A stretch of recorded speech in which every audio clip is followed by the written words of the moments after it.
안녕하세요. 도시농부 필레오입니다. 오늘은 농사 강의 세 번째 시간으로 친환경 농법에 관하여 말씀드리겠습니다.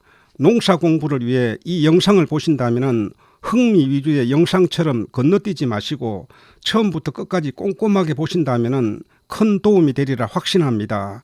그리고 이 영상을 처음 보시는 분이라면 앞서 올린 1강과 2강 영상을 꼭 보시기를 바랍니다.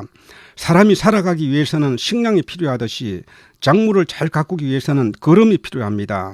작물이 먹는 거름은 크게 나누어 유기질 거름과 무기질 거름이 있습니다. 유기질 거름은 퇴비와 액비 등을 말하며 무기질 거름은 화학 비료를 말합니다. 텃밭을 가꾸는데도 이 두 가지 거름을 잘 사용하면 품질 좋은 농산물을 생산할 수가 있습니다. 그래서 이번 시간에는 이 두 가지 거름을 자세히 살펴보고 상황에 맞게 사용하는 방법까지 말씀드리겠습니다.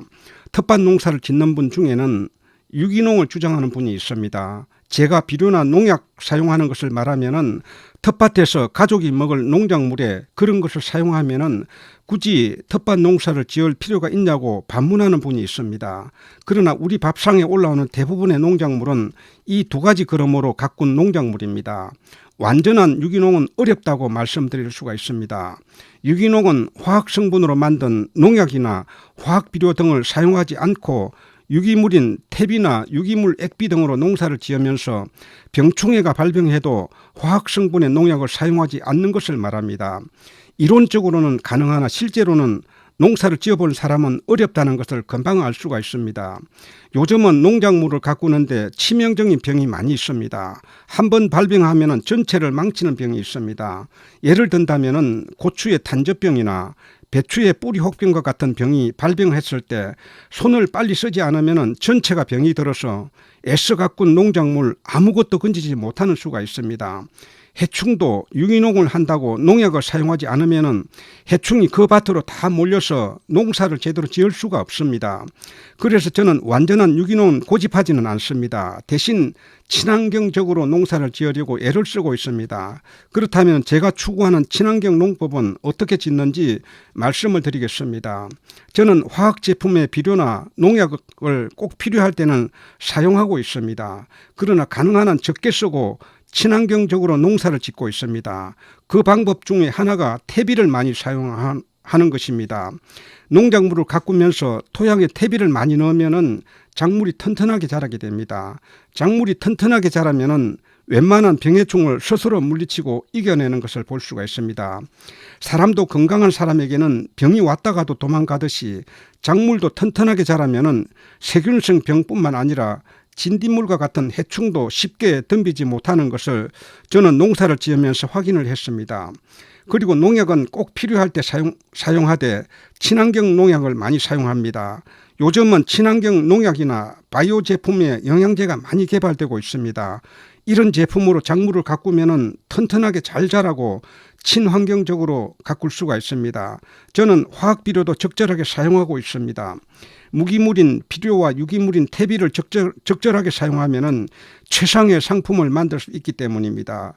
비료는 토양에 모자라기 쉬운 양분을 공급하는 데는 좋지만은 토양의 물리성을 좋게 하지는 못합니다. 퇴비와 같은 유기질 비료는 흙의 물리성을 개선하는 데는 좋지만은 식물이 자라는 데 필요한 양분을 공급하는 것으로는 비료에 따를 수가 없습니다. 퇴비와 화학 비료는 서로 역할이 다르며 서로 다른 장점을 갖고 있습니다. 그래서 이 두 가지를 조화롭게 쓰면은 수확량도 많아지고 토양도 좋아지게 됩니다. 오늘은 두 가지 거름 가운데 먼저 유기물 거름인 퇴비에 관하여 먼저 살펴보고 어떤 퇴비를 어떻게 사용해야 하는지 말씀드리겠습니다. 퇴비에 들어있는 양분은 작물이 바로 먹을 수가 없습니다. 퇴비를 땅에 넣게 되면 땅 속에 미생물이 분해를 합니다. 이 과정에 나오는 질소, 인산, 가리와 같은 양분이 나옵니다. 이것을 작물이 먹고 작물이 자라게 됩니다. 그러나 분해되는 기간이 오래 걸리고 양이 적기 때문에 퇴비만으로는 질 좋은 농작물을 잘 가꾸기가 어렵습니다. 퇴비는 땅을 좋게 합니다. 딱딱한 생땅은 작물이 뿌리 내리기도 어렵고 양분도 많지 않기 때문에 작물이 잘 자라지를 못합니다. 그러나 퇴비가 들어가면은 흙 속에 공기층을 만들어 통기성을 좋게 합니다. 이렇게 하면은 작물의 뿌리 호흡이 원활하여 튼튼하게 자라게 됩니다. 작물이 튼튼하게 자라면은 병충해에 강합니다. 튼튼하게 잘 자란 작물은 세균성 병뿐만 아니라 해충도 쉽게 덤비지 못합니다. 그래서 퇴비는 주로 미끄럼용으로 사용하는 것이 좋으며, 웃그름은 작물이 바로 먹을 수 있는 비료를 사용하는 것이 좋습니다. 퇴비의 재료는 아주 광범위합니다. 풀과 짚, 왕겨, 가축의 분뇨 등 자연에 존재하면서 썩을 수 있는 것은 모두 퇴비의 재료가 될 수가 있습니다. 현대농업에서 퇴비는 작물에게 양분을 공급하기도 하지만은 토양을 개선하는 게 주된 목적이라고 볼 수가 있습니다. 퇴비는 양분이 천천히 녹아나오기 때문에 올해 뿌린 퇴비의 효과가 내년에 아니면 그 이후에 나타나기도 합니다. 현재 시중에서 판매하고 있는 가축분 퇴비의 원료는 우분, 개분, 돈분, 그리고 톱밥이나 지퍼로 만들고 있습니다.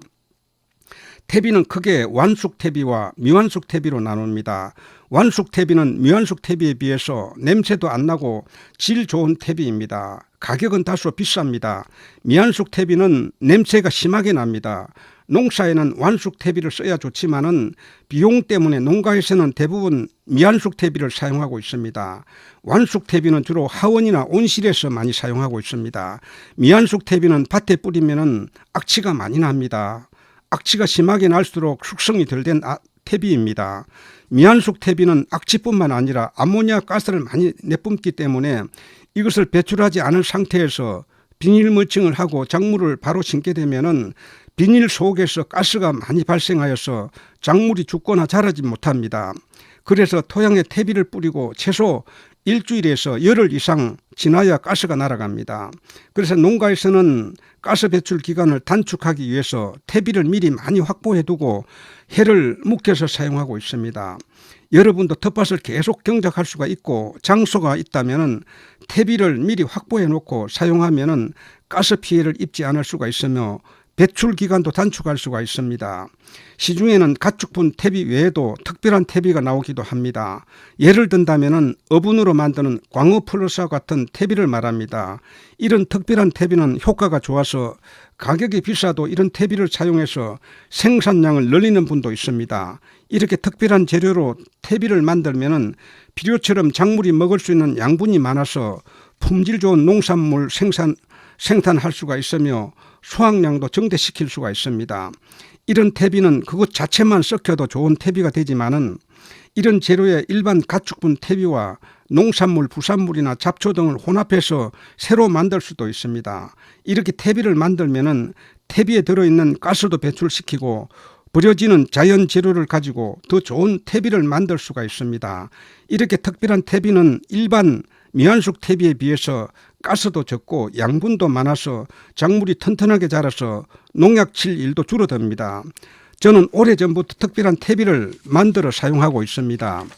제가 만들어 사용하는 퇴비는 보약그름, 깻묵 퇴비, 낙엽 퇴비, 농작물, 부산물 퇴비 등이 있으며 액비 등을 만들어 사용하기도 합니다. 이러한 퇴비는 만드는 과정을 제가 영상을 통해서 여러분께 다 소개해 드렸습니다. 검색해 보면 보실 수가 있습니다. 그중에 보약그름은 예전에 옥상 농사를 지을 때부터 만들어 사용하고 있습니다. 그때는 비료나 다른 그름은 일절 사용하지 않고 이 그름만으로 작물을 가꾸었습니다. 이 그름으로 작물을 가꾸면 자라기도 튼튼하게 잘 자라며 맛도 아주 좋습니다. 보약그름이라는 이름도 보약 먹은 것처럼 튼튼하게 잘 자란다고 해서 제가 붙인 이름입니다. 자세한 방법은 제 영상 중에 보약그름 만들기를 검색해 보시면 바로 보실 수가 있습니다. 이 밖에도 저는 깻묵 퇴비, 낙엽 퇴비, 농작물, 부산물 퇴비 등을 만들어 사용하고 있습니다. 기회가 있으면 이들 퇴비 만드는 영상으로 다시 업데이트를 해서 올리도록 하겠습니다. 장소만 있다면 여러분도 한번 이런 퇴비를 만들어 보십시오. 퇴비를 만들어 사용해 볼 마음만 있으면 장소가 따로 없어도 얼마든지 만들 수가 있습니다. 반 모퉁이에 고무통 하나만 있으면 농작물을 가꾸면서 뽑는 잡초와 농작물, 부산물을 그곳에 넣고 집에서 버려지는 과일 껍질이나 음식물 찌꺼기, 상한 우유, 쌀뜨물 등을 넣고 썩히면 아주 좋은 퇴비가 됩니다. 올해는 여러분도 퇴비를 많이 사용해서 농약도 많이 사용하지 않고 친환경적으로 농작물을 잘 가꾸어 보시기를 바랍니다. 지금까지 시청해 주셔서 감사합니다. 구독과 좋아요는 제가 더 좋은 영상을 만드는데 큰 힘이 됩니다. 알림 설정까지 해두시면은 제가 영상을 올릴 때마다 바로 보실 수가 있습니다. 다음 영상에서 뵙겠습니다. 안녕히 계십시오.